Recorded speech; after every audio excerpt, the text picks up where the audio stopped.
عنده أصدقاء بس هم أصدقاء السوء. زين، لتذكير قصيدتي بعنوان بالتحسوني. هذول أصدقاء السوء قعدوا يمه في يوم استراحة حشوا باله. زين، فقنعوه بشغله، قالوا له واحد قال له أنا من أطب للبيت أول ما أفوت أصيح صوت حتى الجام يتكسر. الثاني قال له هيك، الثالث. المهم هو اقتنع. فأجرت العفو عليه الأحداث حكاها الشاعر، والشاعر جسدها في قصيدة، وراح تفهمون الأحداث اللي جرت عليه من خلال سماعكم للقصيدة. يقول: مثل كل الربع في اليوم اللي صحبانه وعلى جلسة سمر بالبيت عزموني، وجبناها على ياهل من مرة تخاف، وياهو من البسط صابغها ماروني.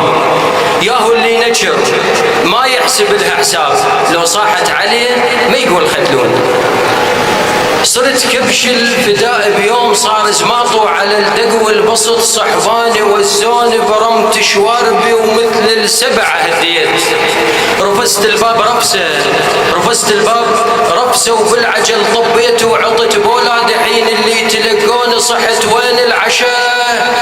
وين العشا جيبوه اللي يبسع اريد من اللحم متروس ماعون، وعلى راسك يا ثول اليوم قلب البيت، واريد اليوم اشعل شيب بحسوني ابوها الزوج. برمت شواربي ومثل السبع هديت، رفست الباب رفسه وبالعجل طبيت وعطت بولاد حين اللي تلقون صحت. وين العشا جيبوه اللي يبسع اريد من اللحم متروس ماعون، وعلى راسك يا ثول اليوم قلب البيت، اريد اليوم اشعل شيب بحسوني، ولنها تهد علي وبيدها